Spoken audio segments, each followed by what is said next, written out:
One thing I've noticed about Cliff Richard is that he perpetually has one eye on the charts and the other on the calendar.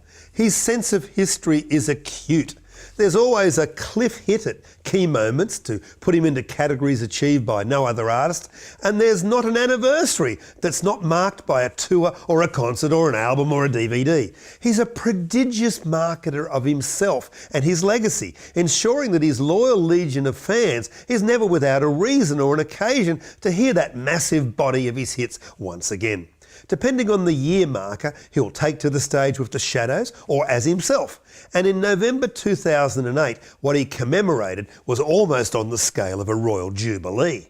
The massive Time Machine tour celebrated something beyond the reach of other British stars.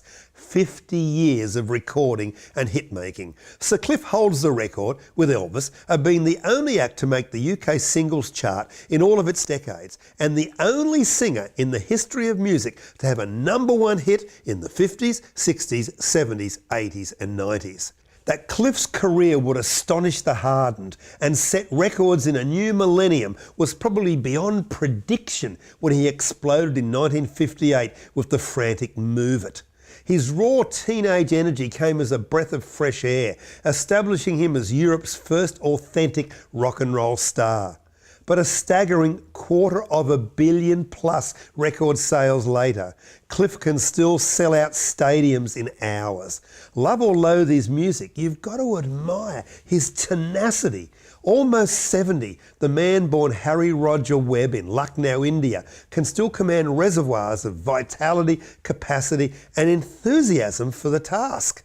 But as he pointed out, you have to work hard for success. You can be lucky once, but you have to work hard for continued success. I take what is good in the past and work hard for the future. Well, you can't quibble with him on that. With many young manufactured pop sensations giving not much more than an hour on stage, Cliff's Time Machine shows, and the one here was captured at Wembley, came in at 2.5 hours and more than 40 songs. I don't suppose one could look back over a half century and provide anything less. It can't have been easy drawing up a set list, and much that is obvious and expected is here.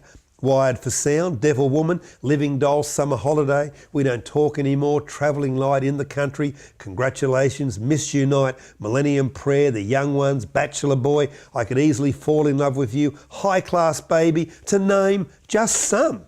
But there's also a couple of new songs, Golden and Thank You for a Lifetime, and a treatment of an unreleased song that had not long before been found in EMI's vaults, the growling Nutbush City Limits-ish Mobile, Alabama school-leaving hullabaloo from the early 70s.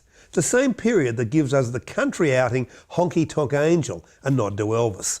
The gospel side of him gets a look in on When I Survey That Wondrous Cross and From a Distance, as does his rock and roll origins. It all comes at a fair clip, with good humour and a sense of playfulness in the sequencing of songs. Like Neil Diamond, Billy Joel and Elton John, the man knows what he's doing on stage and does it consummately well. Now, while there's no question that he's in fine form, with a voice that seems to defy age, it's an interesting exercise to trawl through online fan review and comments on this. While everything is ceaselessly enthusiastic, there's a tone threaded throughout that seems to indicate there's a slightly missing edge, you might say, that it doesn't engage as thoroughly as the career overview performances that have come before it. Of course, these are people who buy every piece of product, so there's a train spotting ethic at play, I suppose. It's pop music, and pop is at its best when it's crisp and cheerful. I've always found Cliff to be eminently entertaining. He gives audiences what they go to see. And I once told a fellow scribe that giving a savage review to a Cliff show that had 12,000 fans going quite berserk was like tearing the wings off butterflies. But declaration time here. Of course, how could I not like a chap who penned the foreword to one of my books? So here is a time machine from the Cliff Machine. Oiled, polished, energetic and ongoing. It's hard to see him stopping, though the idea of one of these shows marking 60 years with him nearly 80 seems hard to contemplate. But Tony Bennett's still doing it well as an octogenarian, so I wouldn't be wagering against it.